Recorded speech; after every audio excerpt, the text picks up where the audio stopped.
प्रणाम भैया। क्या हुआ लक्ष्मण? निषाद रात से क्या वार्तालाप हो रही थी भाई? भैया, वह आपके विषय में चिंतित हो रहे थे। मैंने उनकी चिंता का निवारण कर दिया है। ठीक है लक्ष्मण। लक्ष्मण, अब भोर हो गई है। अब तुम जाओ और बड़का दूध ले आओ। अब हम जटाएं बढ़ाएंगे। जो आ गया भैया जी।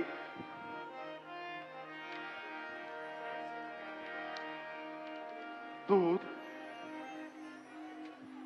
बड़ का दूध, क्या जटाएं बढ़ाई जाएंगी? क्या मुकुट पहनने वाले शीश पर मुनियों की भांति जटाएं चढ़ाई जाएंगी?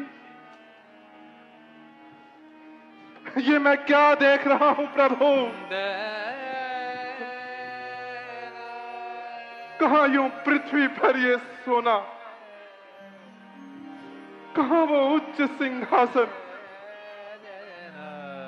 कहां वो मखमल के गद्दे, कहां ये धूल में आसन। कभी जिस शीश पर मैंने मुकुट की एक छटा देखी, उसी शीश पर विराजी आज मुनियों की जटा देखी।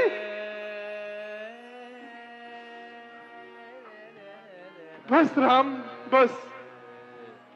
पुत्र महाराज की आज्ञा पूर्ण हो चुकी। अब ये वनों का श्रृंगार और नहीं देखा जाता। पुत्र, रथ तैयार खड़ा है। तुम अयोध्या वापस चलो पुत्र। ये आप क्या कहने लगे सुमन जी? बार बार विनती करूं, दया सिंधु जगदीश, जो आज्ञा महाराज की, कहूं निवाकर शीश। जब गमन किया तुमने वन को, महाराज के आंसू बहने लगे।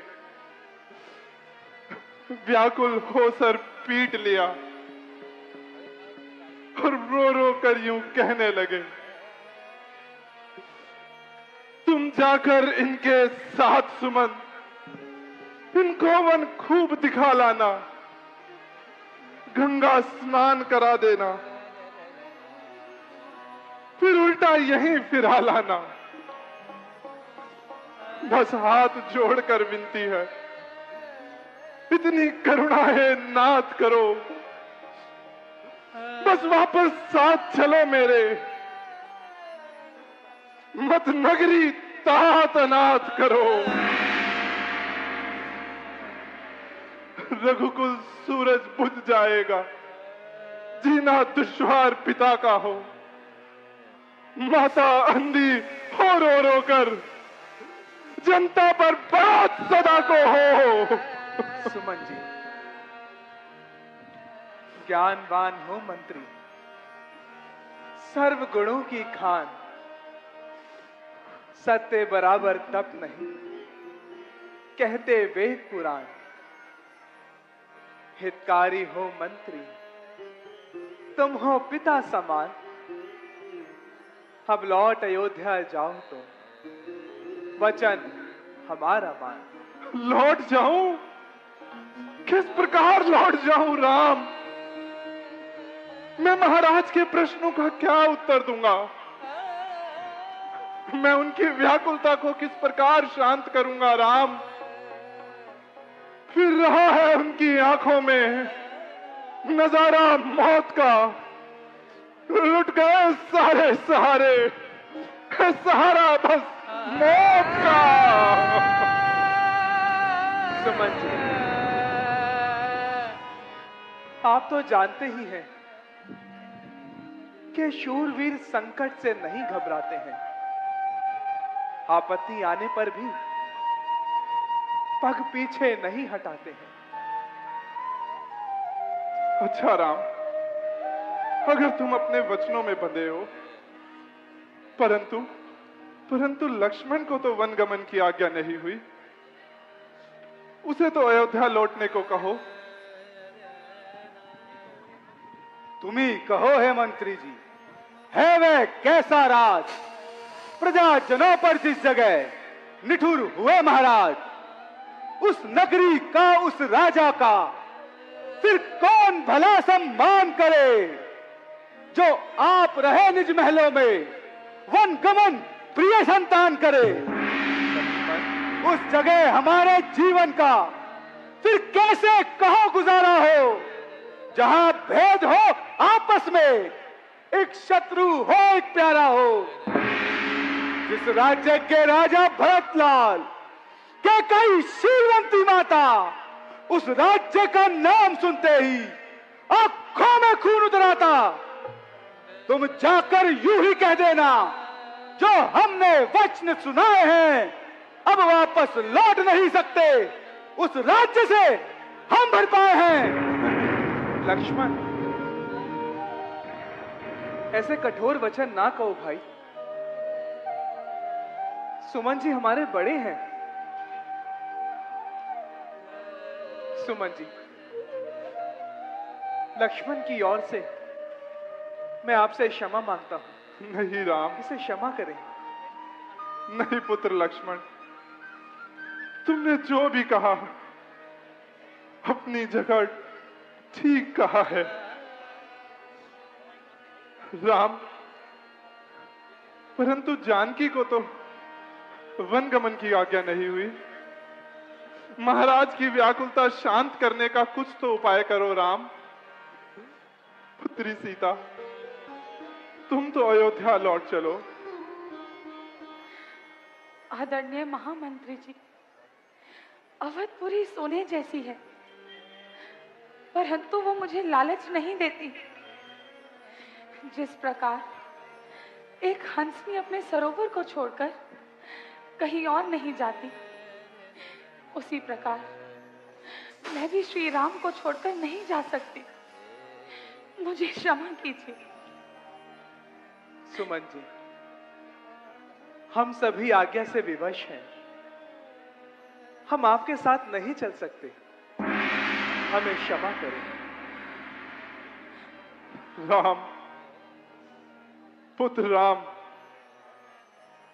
तुम तो मुझे प्राणों से भी प्यारे हो पुत्र। चलो चलो, लौट चलो महलों की ओर। समस्त अयोध्या तुम्हारे बिना शमशान के समान प्रतीत होती है। मुझे तो डर है कि महाराज की आंखें तुम्हारे देखने के लिए तरसते तरसते कहीं सदा के लिए बंद ना हो जाए राम। सुमन जी, यदि ऐसा हुआ तो इस पाप का भागीदार मैं भी बनूंगा राम। अच्छा, मेरा ना सही तो उस प्रजा का तो सोचो। प्रजा तुम्हारा नाम रटते रटते मौत की कगार पर खड़ी है राम। कुछ तो उपाय करो पुत्र।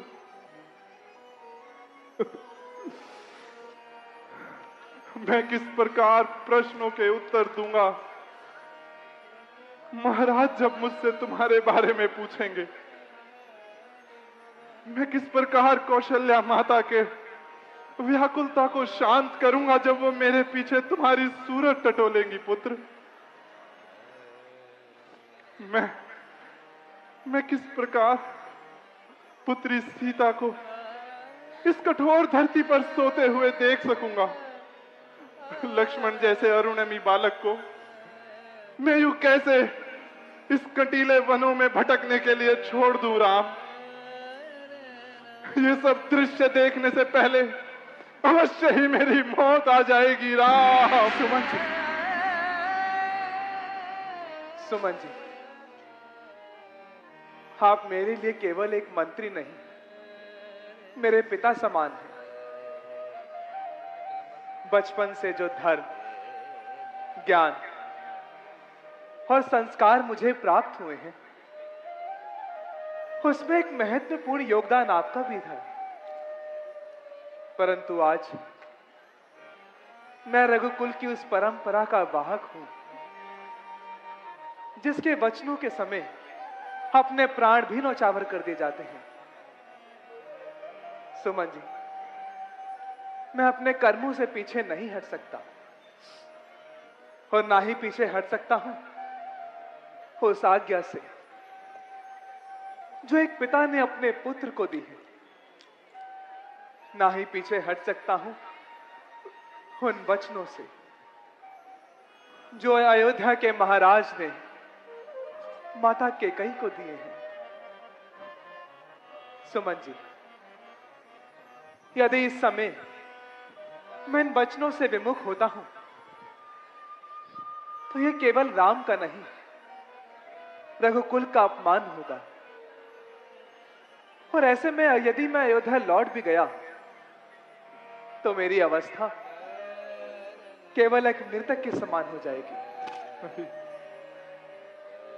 सुमन जी, जब हम अयोध्या से चले थे उस समय महाराज की अवस्था ऐसी नहीं थी कि उनसे कुछ मांगा जा सके, परंतु आज यदि एक पुत्र की भांति मैं आपसे कुछ मांगू तो क्या आप मुझे देंगे? अवश्य राम, तुम मांगो, पुत्र तुम मांगो। ऐसे नहीं सुमन जी, आपको मुझे वचन देना होगा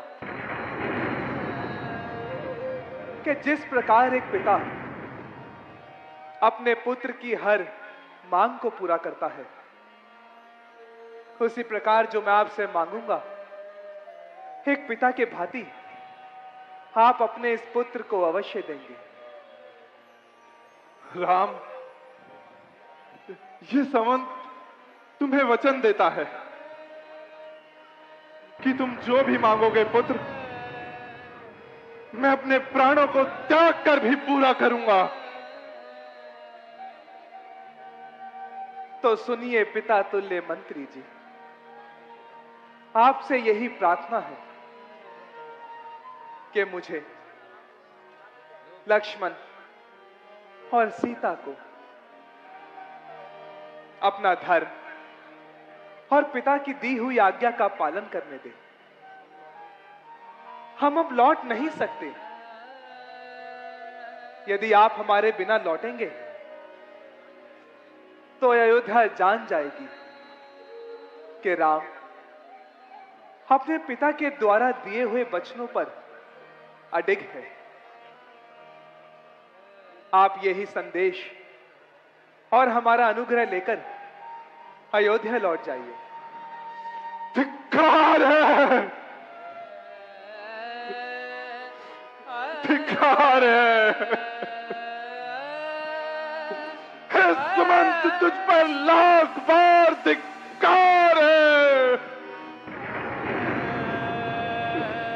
आंखें देख रही हैं, कान सुन रहे हैं, हृदय मनन कर रहा है, बुद्धि सोच रही है, परंतु उपाय, कोई उपाय इस बुद्धि में नहीं सूझता। दिल तड़प उठा है और चलने लगी है छाती मेरी। इस घटना से पहले मौत आ जाती मेरी।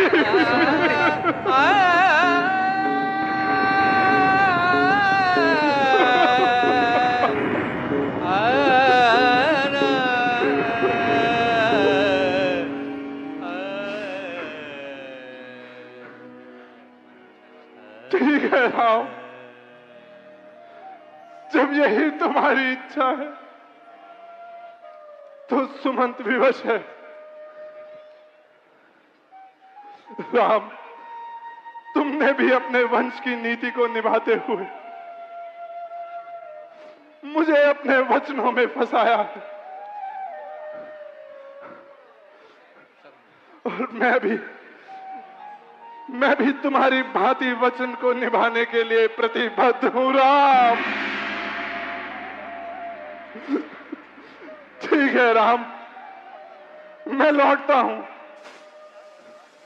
परंतु अयोध्या की हर श्वास, हर आंसू में केवल तुम्हारा ही नाम होगा राम। प्रजा रोते रोते मौत के द्वार पर पहुंच जाएगी और समस्त प्रजा तुम्हारे वियोग में रोती रहेगी राम।